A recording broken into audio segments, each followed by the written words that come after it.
Guinness really wanted to create a home, a place in which it re-established itself as the kind of the spirit of Ireland. And they had a disused distillery in St. James's Gate, and this was a beautiful, beautiful building.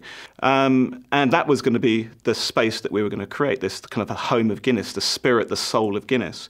So not only was it going to be for tourists to go there and really experience and understand everything about Guinness, who was Arthur Guinness, what were the ingredients, how is it transported around the world, how does it taste different around the world, all of these kind of fascinating things which all involve around the jar of the black stuff. What we wanted to try and do online was not try to recreate that exact space. We didn't want to try and create a version of the Guinness Storehouse online, because it's a bit like revealing everything behind the curtain. You don't want to do that. You want to intrigue people. You want to tease them. You want to kind of let them just get a taster of what they're about to go and experience. So the way I looked at it was very much similar to a film trailer. It's all the best bits. It's the big explosions. It's all the sexy cars. It's all the all the best bits of a film, kind of encapsulated on a site. And then when you go to the physical space, you then get to see the bigger stories. You get to get the bigger experience. We also wanted to have a bit of a sense of self-exploration and discovery. We didn't want to spoon-feed people the experience. We wanted them to go there and actually be part of the journey and be part of the exploration. So throughout the whole experience, it's all questions, all these activities which you could then learn about everything about Guinness and what goes into Guinness.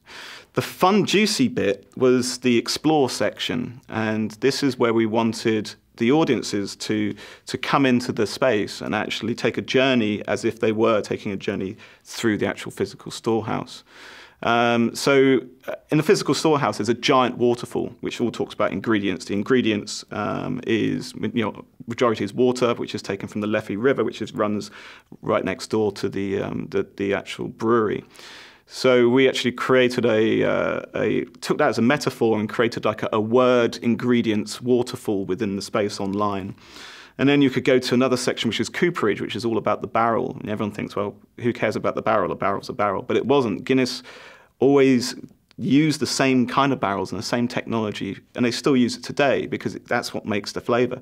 So we wanted audiences to actually have a chance to build their own barrel, because cooperage the apprenticeship was 7 years. So we really wanted to get people to actually build their own barrel and really understand how this is such an amazing craft.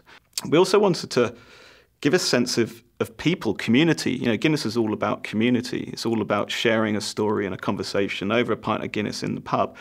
So we filmed a number of people walking, and then throughout the site you'll see people just walking past, walking through, kind of walking up to something you're interacting with and stopping and looking at you. And at the time, this was a murderous job.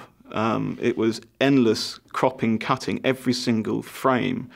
It wasn't kind of these days where you can automate it and do batch processing, and it was just, it's a really labour-intensive process. But the end product meant that it had that level of humanity to it, of a connection, that it's still all about people and conversations.